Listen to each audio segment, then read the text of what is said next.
And I also want to thank all of the Texas Department of Public Safety troopers, agents, Texas Rangers, and all the members of the National Guard who were involved in Operation Lone Star. And I want to thank all of the Border Patrol agents who serve on the front lines every single day dealing with the challenges that we see increasing along the border. And then finally, I want to thank local law enforcement.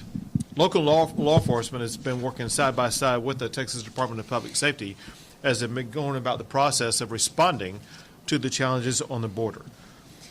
So the Biden administration's open border policies have created an open season for human traffickers, for drug smugglers, for cartels and gangs.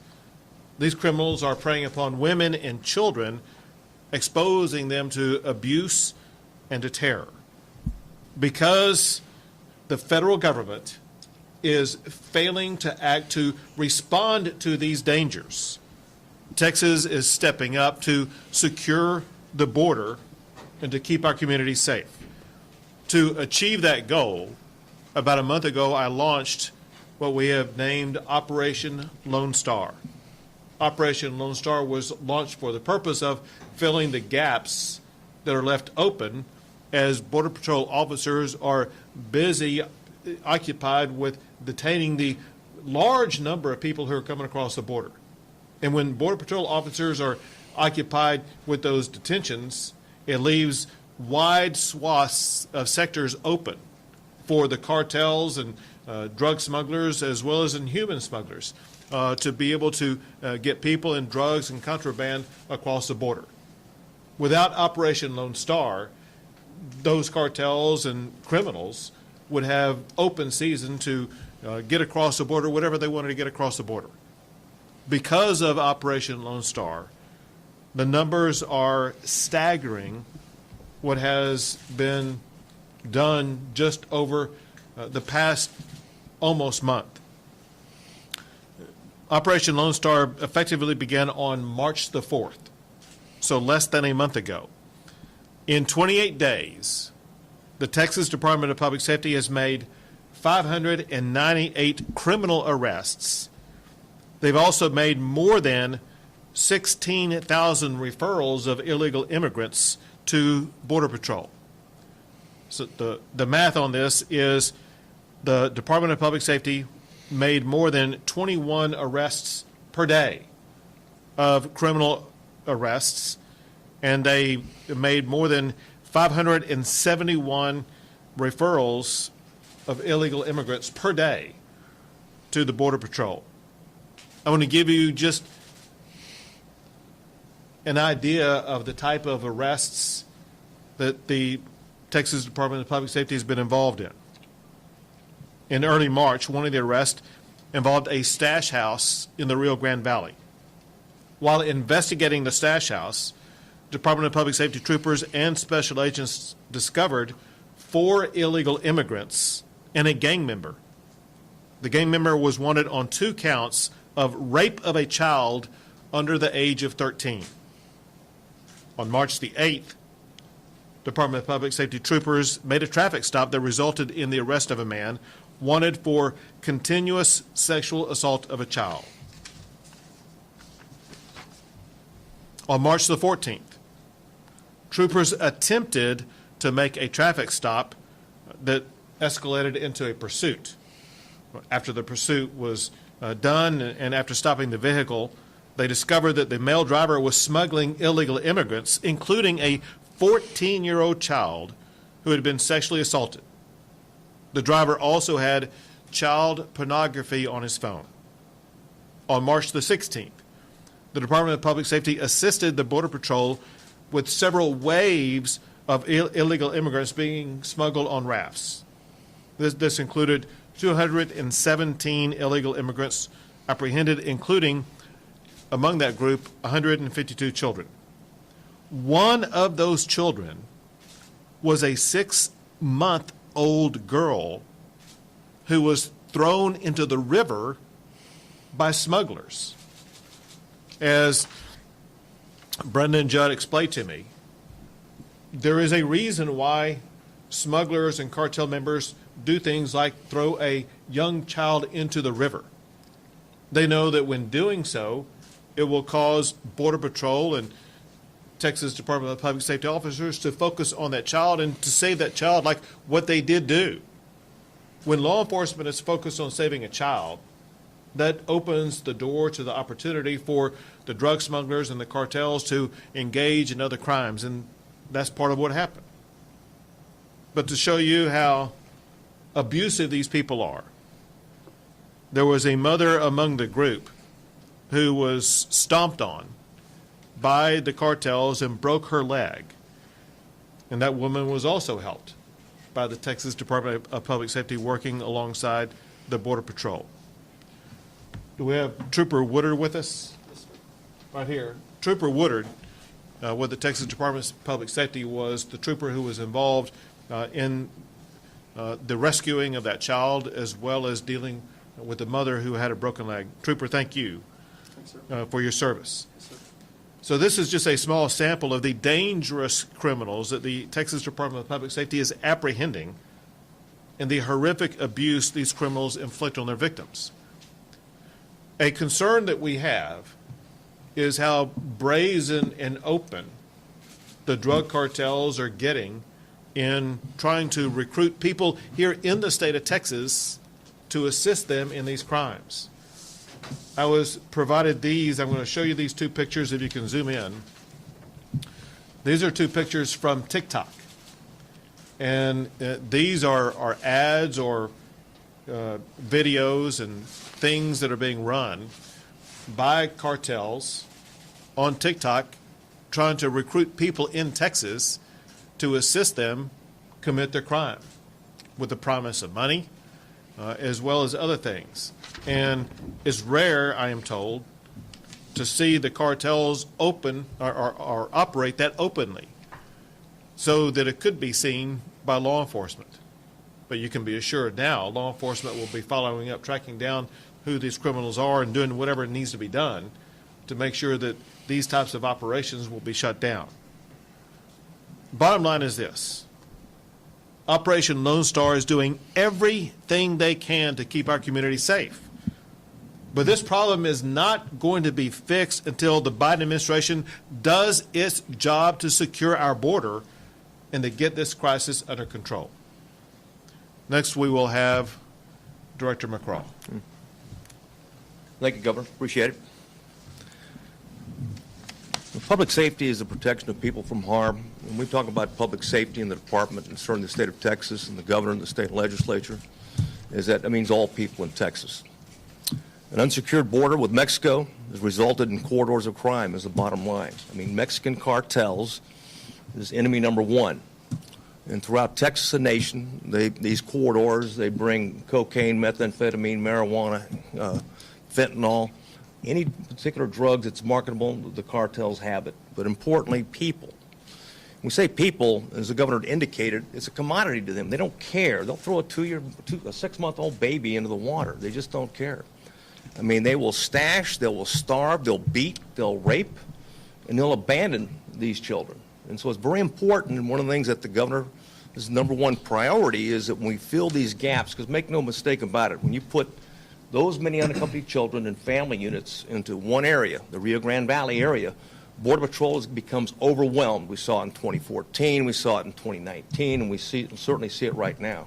When that happens, it provides a great opportunity for cartels to move migrant children that are high valued, that are moving towards the sex trafficking industry, as well as criminal aliens between the ports of entry. They're not trying to be interdicted, and they're trying to avoid apprehension, and they're available at that point. So it's important to be able to fill that particular gap, which we're doing right now, and we're certainly proud to work with our brave Border Patrol partners, as well as local law enforcement. And we're seeing a lot of things we hadn't seen in the past in terms of the brazenness of some of these smugglers and coyotes that are sitting on ranch lands and refusing to leave and moving into areas, as well as carrying weapons on this side of the border, which is an unusual occurrence. And certainly we're concerned about that. Social media, who would have thought they're advertising for more coyotes? They need more smugglers to come from San Antonio and Houston We didn't see that before. But again, this is a billion-dollar-a-year industry by organizations that we've never seen before, the Mexican cartels. There's nobody more violent, more brazen, more depraved, and I'd say more cowardly in terms of what they do with women and children than the Mexican cartels. And they're enemy number one. They represent a domestic security threat to Mexico and certainly a public safety threat for all of Texans, and I would argue the nation as well. So thank you, Governor. We have an opportunity to be able to surge, and we're here to serve. And we're proud to protect and serve the state of Texas and work with our Border Patrol partners and certainly local law enforcement. Thank you, sir. Thank you. Among the other numbers that the Texas Department of Public Safety has achieved just over the less than 1 month, they, through this operation, have seized more than 14 pounds of cocaine, more than 23 firearms. They've arrested 9 people who have been identified as members of gangs, seized almost $1 million in currency. And so this is just the beginning of what is going to be an onslaught unless and until the Biden administration steps up and does something about it. Next is the Adjutant General for the Texas National Guard, General Tracy Norris. Thank you, sir. Sir, from the date you activated us on March 4th, within 5 days, we were activating the state active duty under the governor. Within 5 days, we had a number of observation posts and listening posts on the border in support of our Texas Department of Public Safety. Our role is to add eyes and ears to DPS as well as Customs and Border Protection in order to detect, identify, and recognize any activity, illegal activity that is going on, and call that in to DPS and the Border Patrol and make it quicker for them to be able to react to where that event is. Our soldiers are using multi-sensor systems that are able to detect, recognize, and identify that activity. And, sir, again, our soldiers have been not unfamiliar with the border. They've been down here several times in support of DPS, and I just want to thank the employers of all our guardsmen and also the families that support our guardsmen. I want to thank them for all of that they've done the last couple of years. Great point. Thanks indeed, but also thanks to the members of the Texas Military Branch for being down here. We appreciate them. Yes, sir. Next we have Brandon Judd, the President of the National Border Patrol Council. Governor, thank you. I appreciate you inviting me to be here. My name is Brandon Judd. I'm the President of the National Border Patrol Council. I operate largely in a political aspect, but I also put on a uniform, and I go out and I patrol the border to try to secure the safety and security of the American public. I will tell you that policies matter. Without policies, we will have the problems that we're seeing today. I want to thank the governor, first and foremost, for allowing Texas DPS, and I would call on the governors of our other border states, New Mexico, Arizona, and California, to also step up to the plate and assist in this issue. Problem is we wouldn't need governors like Governor Abbott if the federal government would do their job. Because policies matter, and if we continue down the road that we're going to continue to see these numbers increase, and the safety and security of the state of Texas will be threatened, and the safety and security of the entire country will also be threatened. If we continue to allow people to cross our borders illegally, to be released into the United States pending a hearing sometime down the road, we're going to continue to see this problem rise. We must look for the solutions. And if the Biden administration wants to say that the Remain in Mexico program was inhumane, then he needs to look for a solution. You cannot get rid of a program that worked and was very effective and not replace it with something else. And that is, in fact, what the Biden administration did. There are solutions that can be had. If we were to set up courts to adjudicate these cases, then we would give relief to those individuals that deserve relief under U.S. law. We would also send back those individuals that are coming here to game the system, that never have an intent to leave this country, regardless of whether they receive an order of deportation. We can solve this issue and we can solve this problem. And by solving the problem, we can release Texas DPS to do the job that they were supposed to be set up for. But if we don't, then we're going to have to call on governors like Governor Abbott, and thank goodness Texas does. have a governor that's willing to step up to the plate when the federal government fails. So again, Governor Abbott, I appreciate the time. I appreciate what you're doing and the resources you're devoting to an issue that you should not have to solve. Thank Federal you, government should and solve. thanks to the men and women of the Border Patrol. Thank you. We'll take a few questions. Yes, you speak up a little bit. If it's all right, can we ask Sure. the Director, sorry, my thought, some of those, so I have two questions. Sure. One is, we had heard that the Stark County surge of troopers there was going to last about 60 days. I was wondering how long it's going to last in total.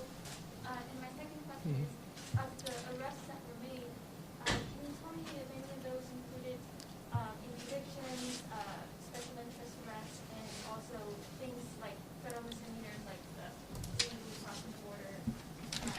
We don't arrest anybody for crossing the border illegally. We arrest smugglers, and there have been smugglers that we have arrested.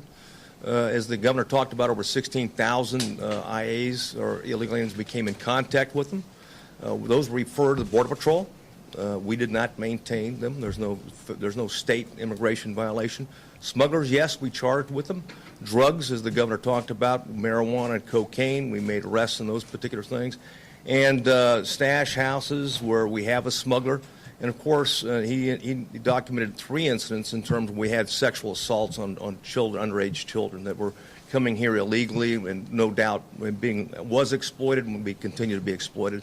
Those are the majority of the type of criminal violations that we came in contact with that period of time. As for the duration, it depends on what happens on the ground. As they come and Border Patrol is swamped, I mean, the governor's made it very clear that the Department of Public Safety and National Guard is going to be there to support them, and we'll be continuing operations in that regard. The one thing that shifted from the last time that the governor had a press conference is Del Rio sector. It became the number 2 sector in Texas, and that's never happened before. We've had those types of numbers. So we got the call from not just the sector chief, but from the sheriffs. I know Representative Morales was very concerned about that area. So the governor had us increase our tempo and resources within the Del Rio sector as well.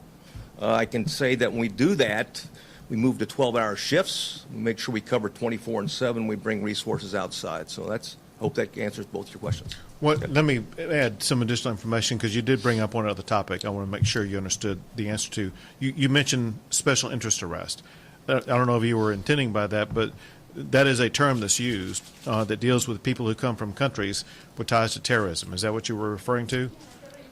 Sure. So we had discussions about that in our meeting before we came down here, where the discussion was that, yes, in fact, there have been people who are called special interest arrests, people who are coming from countries with ties to terrorism, and that's one of the extreme dangers that we face. And the people who are special interest coming from terrorist countries, they're not the kind of people who are going to walk up and turn themselves over to the Border Patrol or to DPS.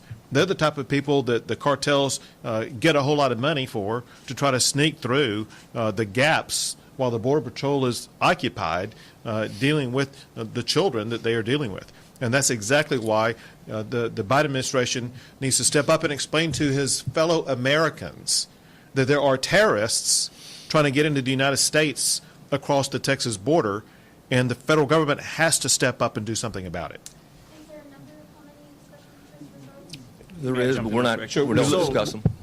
So Minority Leader McCarthy, he highlighted this issue just a couple weeks ago when he was down on the border, and he learned that there were several individuals from special interest countries that had been arrested. I personally have arrested people from all over the globe, whether it be Poland, Russia, Bangladesh, Brazil. We deal with people that come from all over the world. The politicians want to make this an issue of Honduras, El Salvador, Guatemala, and Mexico, and it's just not. We get them from all over the world, and that's why it's so important that we have Texas DPS, because as the cartels continue to flood us with unaccompanied children, as they continue to flood us with family units, it takes our resources out of the field. And if it's not for the Texas DPS to plug those holes up, that the cartels are creating artificial gaps in our coverage, and if it's not for Texas DPS to plug those holes, we would have a lot more coming across into the United States. The Go list- ahead. the- Can you elaborate No, I'm fine. on that baby that you mentioned, who rescued him and what happened to him after? Yeah, why don't we, Trooper, why don't you Well, take the mask off? Like, and here's a microphone. I think a he was much the younger, one involved in it. A younger, much better looking version. So just tell him everything about what happened. Okay. I had established a lay-in position and seen the smugglers bringing approximately 6 people across on a raft. I gotten a little bit more brush on me, and the raft had gotten into a tree, just on the other side of a tree that had cane in it. I heard splashing and ayuda from a distressed woman. Once I have night vision on at this point, I climb into a tree and see that this woman is hanging onto a tree branch with the baby in her arm. The baby's in her arm and the water's going over the baby. So I got above her, kind of fell in, grabbed the baby, held the baby like a football, and helped the woman onto a tree branch. Positioned myself back on the tree and then walked out. I got up to the bank, and on the picture that you've seen, I start rubbing the chest of the baby because the baby wasn't moving at that point. Finally, seen that the baby started moving, started crying, and handed off the baby to a ranger, and then helped the other 5 back onto the bank. And Border Patrol knows about what happened to that baby? That baby was turned over to Border Patrol Resources, but that was a family unit. That was a woman and child. Most likely, because of the age of the child, most likely that those 2 individuals were released into the United States. Go ahead. Governor, Adolfo Muñiz with Spectrum News 1. What comment do you have about the fact that the Biden administration says that they are returning 80, 70-something% of the migrants back to Mexico? And this question also goes to Border Patrol Council. Is that alleviating anything? How is that affecting? Is it true? What's not true about it? All I can tell you is that we see increasing numbers of people coming across the border. I can tell you the words that were used by the Homeland Security Secretary Mayorkas himself, and that is this is an unprecedented number of people coming across the border, the most in more than 20 years, and we're just getting going in the process. These numbers will continue to increase because the Biden administration has established open border policies, making it clear that they are going to allow people to come in, and making it clear that we have thousands of people in locations across just the state of Texas, whether it be in Carrizo Springs or in Midland or in Dallas or now on military bases. And so as the numbers continue to increase, it is clear there's no slowing down in the number of people coming across the border. So to answer that question, you have to take a snapshot in time. And if you go back to Inauguration Day, yes, it was probably close to 80% of the people were, in fact, being expelled under Title 42. But then you had an explosion in the numbers, numbers that were absolutely unprecedented. We've never seen these types of numbers of unaccompanied children before. And then you had the carve-outs for Title 42. And, of course, you started to see even more people. Axios, which generally tends to be on the liberal leaning, Axios fact-checked President Biden and said in the week that he gave his press conference, it was only about 13% that were being expelled. So again, you have to take a snapshot in time. You have to look at what are the current conditions and what are the drivers, these pull factors. And no, we're not expelling 80% of the individuals that are crossing the border today. If we're lucky if we're expelling, or if 40% of those people that are crossing today are actually being removed. We're lucky. Thank you. Governor, one question. We have had reports of people, stating that it looks like these traffickers are taunting, in a sense, of Border Patrol agents and also these. Has there been any plans or any communication with the Mexican government to kind of do something about it? So there's been no communication with the Texas government and the Mexican government. There are communications, obviously, between the federal government and the Mexican government. I don't have that information provided to me, but I do know that the federal government and the Mexican government communicate all the time about this. Governor? Yes. Joshua Burns with NBC News. 2 questions for you. One, we know actually from the numbers that the majority of